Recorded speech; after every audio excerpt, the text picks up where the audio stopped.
So one of the things that's nice about working in a computer is that you can copy and paste, and it doesn't cost you anything to do other than maybe slowing things down depending on how much information you have. In this case, what I want to do is move the surface off of those curves that we just created with our section command, and I'm going to actually move both of these over just a little bit, and I'm going to just take these curves and Control C, Control V to paste a copy. And this is a good way to do things sometimes, because rather than having to undo a whole bunch of times, if you make a mistake or you want to be able to compare things, you can sort of see where you're coming from, and that can be really helpful. So now what I want to do is, let's say I want to mock this up. I want to extrude these up so that I can sort of see what I'm going to get when I cut this with the plywood. Well, I can't use the same distance for all these curves because they're sort of spaced differently. There's a big gap here. So the first thing I'm going to do is go to Transform, Project to C-Plane. And you need to make sure you're either in perspective or top view when you do this.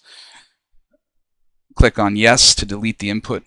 And so now we have, these are still grouped, but they're all flat on that plane. So now we have a common starting point that we can then use to sort of move these up again if we need to. Okay.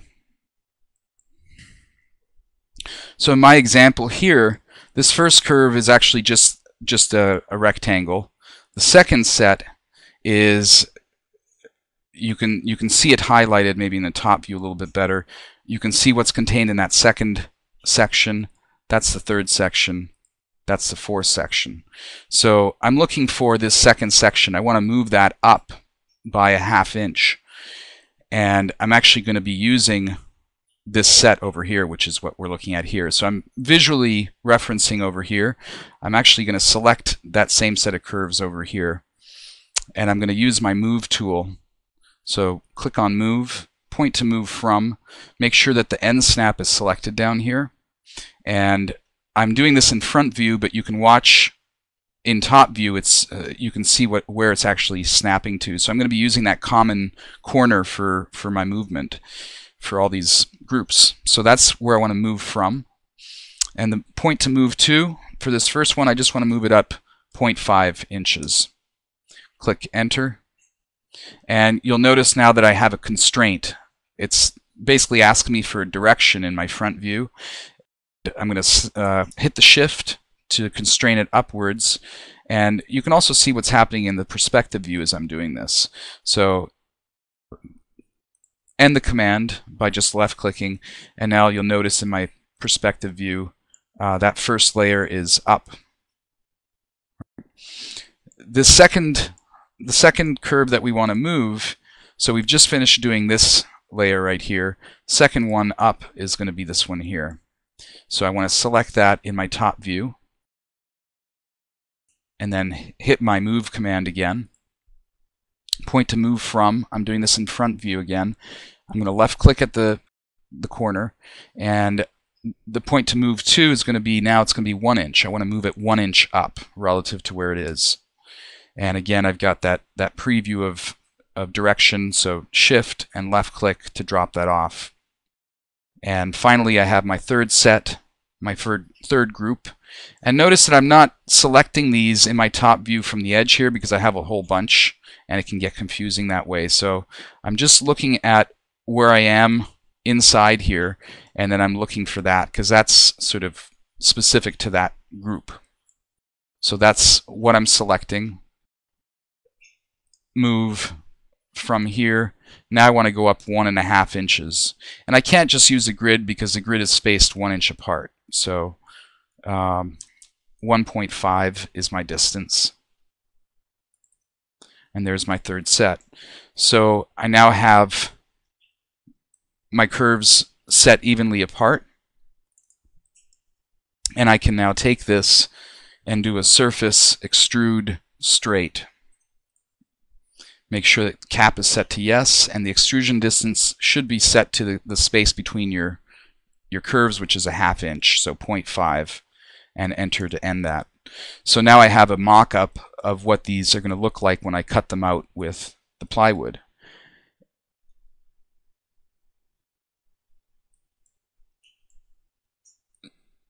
So I'm going to take all this stuff, I'm going to just move it over a little bit again. Assuming that we're happy with this, what I'm going to do is actually just take the curves from here, copy and paste them, bring them over here.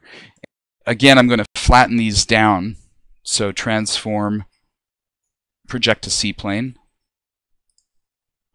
So I have just my groups now of curves. What I'm going to do is use a tool called Group. And we've been grouping things, maybe not knowingly. When we've been running these commands, we've been selecting the group option. So I'm going to show you how to manually group things now. So this first set of the cross section, I want to create a dot, so DOT, and I'm going to just call this A. Oops, A.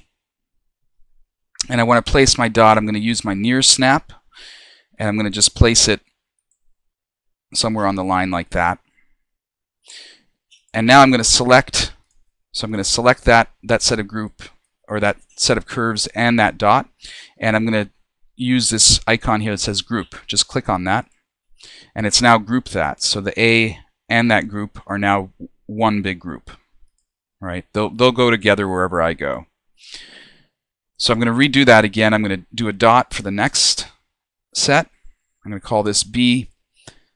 And actually, before I do that, I want to make sure I know what I'm going to select next. So this is going to be my next selection.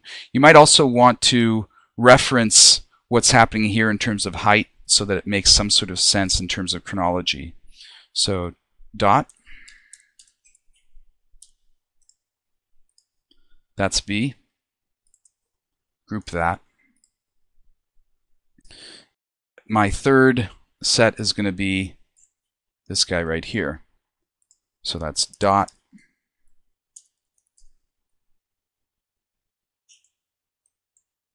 There's C. And the final group is going to be, actually it's just this curve here is going to be my final.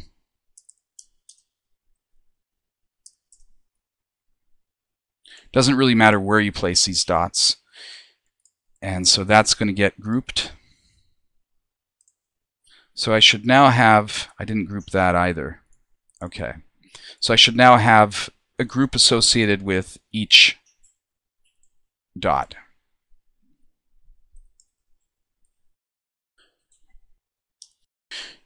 Now what I'm going to do is, with everything selected, I'm going to use the copy command, and I'm going to make a few copies here. Maybe I'll do this in top view. So I want to make 5 copies. This first set is going to be my sort of global registration. We're going to print this out, and it's going to give us a roadmap as to how things fit together afterwards. The second set here is going to have just what we have in our D group. So we're actually going to get rid of everything else, just selecting everything and deleting it. The next set is going to have just the A, and we're going to leave the D there as a registration as well. So A is the first one, B is going to be the second one left behind, and C is going to be the third one. So this should be pretty clear so far. And I hate being rushed, so I'm going to wait until the next video to show you the final few steps here.